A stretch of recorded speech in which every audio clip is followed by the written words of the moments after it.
perseteruan antara Junke dan pamannya Nuske beberapa waktu lalu menarik perhatian publik. John baru beberapa bulan bebas bersyarat dari penjara Nusa Kambangan. Junke kembali ditangkap bersama puluhan anak buahnya pasca aksi perusakan dan penyerangan hingga menimbulkan korban jiwa. Tak pelak, kejadian tragis kemarin membuat publik terhenyak. Banyak orang tak menyangka di Indonesia ada kelompok atau sindikat ala gangster yang melakukan aksi kekerasan dengan cara yang bisa dibilang sadis dan terang-terangan. Mobil SUV kelompok Junke bahkan sempat menerobos pagar klaster. Hal ini menimbulkan kekhawatiran di tengah masyarakat. Pihak kepolisian tak tinggal diam. Bagaimanapun, aksi premanisme tidak dibenarkan dan jangan sampai dibiarkan tumbuh menjadi lebih besar, apalagi kebal hukum. Dalam hal ini, pemerintah tidak boleh tunduk pada premanisme.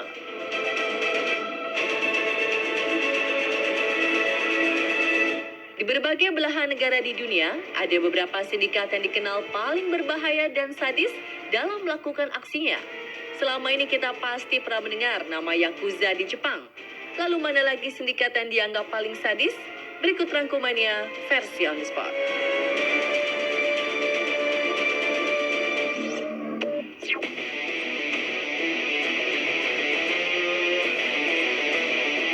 Yang satu ini tentu Anda pernah mendengarnya. Yakuza telah ada sejak abad ke-17, bahkan masuk ke dalam berbagai literatur modern seperti film, buku, komik, dan kartun. Yakuza dikenal sebagai organisasi kejahatan ilegal di Jepang yang tak kenal kompromi dan tega melakukan kekerasan pada siapa saja demi kepentingan mereka. Sindikat mengerikan ini begitu terorganisir, bahkan memiliki kantor dan manajemen yang baik. Seperti apa mereka sebenarnya?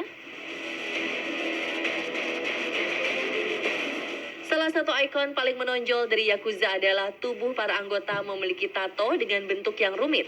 Bukan sembarang tato. Lukisan tubuh ini dibuat dengan metode tradisional, irezumi. Sangat menyakitkan, sebab tinta dimasukkan ke bawah kulit secara manual.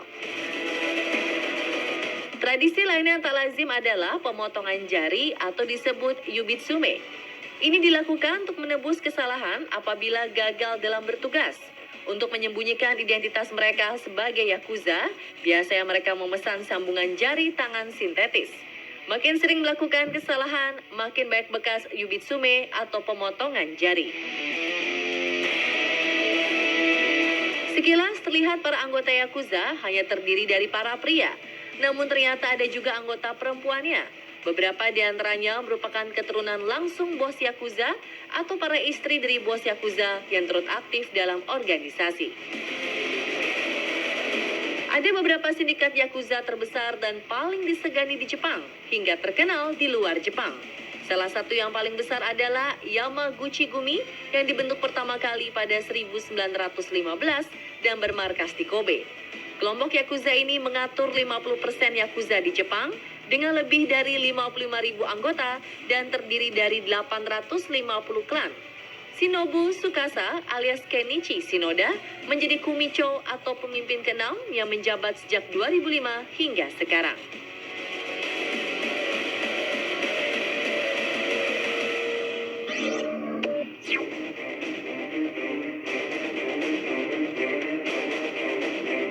Juli 2019 lalu, sekelompok pria berbaju putih menyerbu sebuah stasiun kereta di Hong Kong.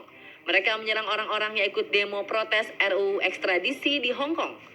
Banyak yang menduga sekelompok penyerang ini adalah anggota sindikat Triad. Siapakah sebenarnya Triad ini? Triad merupakan sebutan untuk kelompok organisasi kriminal terorganisir dari Cina. Sindikat ini dikaitkan dengan beberapa kegiatan bisnis ilegal seperti perdagangan narkoba, pemalsuan, penipuan, pemerasan, hingga pembunuhan. Diduga bisnis kotornya juga ikut menyelinap masuk ke dalam dunia politik dan pemerintahan. Dilihat dari sejarahnya, Triad juga bukanlah sindikat mafia kemarin sore, melainkan sudah terbentuk ratusan tahun lalu, tepatnya di masa dinasti Qing di tahun 1760-an. Kata Triad awalnya bernama Tian Di Hui yang berarti langit, bumi, dan manusia. Organisasi ini awalnya bersifat patriotis dan fokus bergerak untuk melakukan kudeta kekaisaran Manchu era dinasti Qing. Namun lama-kelamaan bergeser dari tujuan utamanya hingga akhirnya terbentuk Triad yang kita kenal sekarang. Namanya mungkin tidak seterkenal Yakuza, namun soal pengaruh, sindikat Jepang sepertinya kalah. Sebab jaringan Triad sudah mendunia. Tak hanya ada di Cina Daratan, Taiwan, Macau, dan Hong Kong, Malaysia, dan Singapura saja. Triad juga disebut-sebut beroperasi di Amerika seperti New York, Las Vegas, Los Angeles, dan juga San Francisco. Bahkan baru-baru ini mereka juga diindus ada di Italia. Triad adalah sindikat induk yang memiliki klan atau cabang-cabang. Setidaknya ada 4 cabang Triad paling mematikan di dunia. Mereka adalah 14K, Wo Hopto, Wo Singwo, Sun Yeon, dan Luen. Hampir semua anakan Triad berbasis di Hong Kong dengan sekitar lebih dari 30.000 anggotanya tersebar di berbagai negara dunia. Mereka saling bekerja sama untuk melancarkan aksi kejahatan tingkat internasional. Banyak yang bertanya-tanya, mengapa sindikat kriminal ini tumbuh subur di Cina, Hong Kong, Taiwan, bahkan hingga ke seluruh dunia? Apakah polisi negara setempat tak tahu ada mereka atau tak mampu mencegahnya? Sampai-sampai dia berpikir, Triad mungkin bekerja sama dengan oknum polisi dan pejabat setempat, atau memang karena awalnya terlalu dibiarkan hingga saat ini menjadi sangat sulit untuk diberantas? Kabarnya kepolisian di wilayah konsentrasi Triad telah melakukan usaha. Seperti di Hong Kong, ada satuan khusus yang bertugas melakukan investigasi mengenai sindikat Triad ini. Wah, semoga saja tidak menimbulkan kejadian yang merugikan masyarakat ya.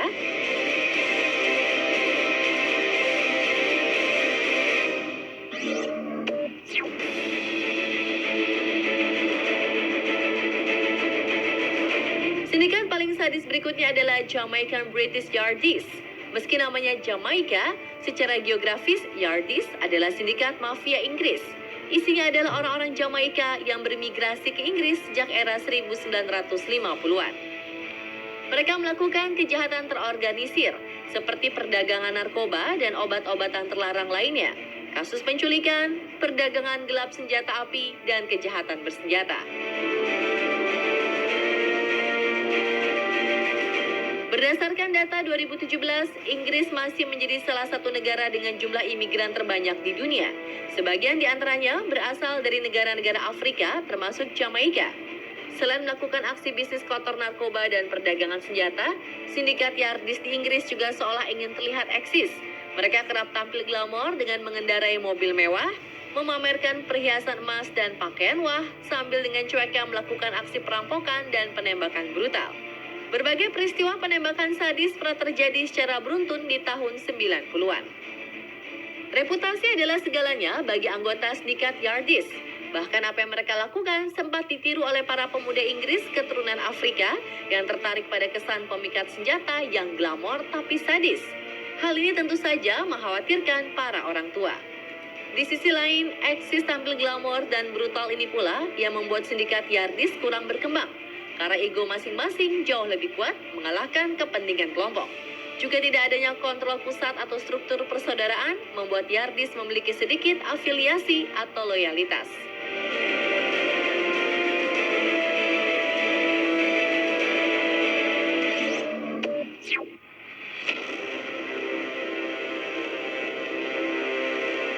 Anda pasti pernah mendengar nama Yakuza atau Triad dari kawasan Asia.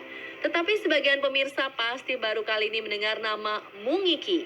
Bagi orang Afrika Timur, terutama Kenya, mendengar nama Mungiki pasti langsung membuat bulu kuduk berdiri. Sindikat ini sangat berbahaya dan kerap melakukan aksi kejahatan sadis dan brutal di Kenya. Mungiki artinya banyak orang berbasis di daerah-daerah kumuh Nairobi, ibu kota Kenya.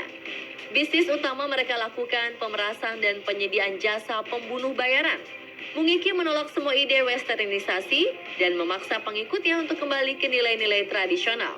Sayangnya bukan mengajak kembali ke budaya asli lokal yang penuh kearifan, Mungiki justru menindas dan memeras para warga, khususnya di luar suku Kikuyu dan sukunya sendiri.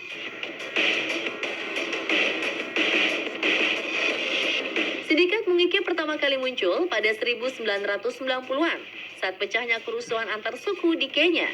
Sebagian besar anggota Mungiki masih berusia muda, hidup miskin, dan tak punya pekerjaan alias pengangguran. Mereka melawan pemerintah dan para elit kaya. Singkatnya, faktor kemiskinan menjadi musababnya. Mereka sangat membenci orang-orang dari suku selain Kikuyu. Sayangnya, mereka juga kerap memeras dan melakukan kekerasan terhadap warga biasa. Untuk meredam tindakan kriminalitas, Kenya melarang sindikat kriminal pada 2003 setelah bentrokan antar geng saingan pada 2002 menewaskan 20 orang. Tapi nyatanya, kelompok Mungiki ini tak pernah mati. Bahkan jumlah anggotanya kian bertambah sekitar 1 juta orang. 2007, pihak berwenang Kenya mengumpulkan dan membunuh 500 pemuda yang diyakini terkait dengan kelompok Mungiki. Kejadian ini mengundang banyak protes dari pejuang hak asasi manusia. Mungiki diyakini masih ada, hanya saja beroperasi secara rahasia. Para anggota bersumpah untuk merahasiakan dan meninggalkan sindikat hanya dengan satu cara, yakni dengan mati. Baru-baru ini warga di Kenya merasa ketakutan jika sindikat Mungiki ini akan kembali.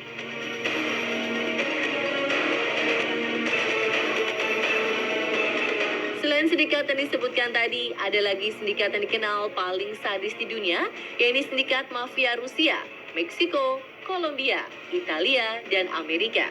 Dalam setiap aksinya, para sindikat kriminal ini kerap meresahkan masyarakat. Pemerintah, kepolisian, dan agen intelijen tak boleh berhenti untuk selalu mengawasi dan mempersempit ruang lingkup mereka agar kejahatan tidak semakin menjadi-jadi. Terus saksikan On The Spot untuk update informasi unik, wow, dan konten lainnya hanya di Trans 7.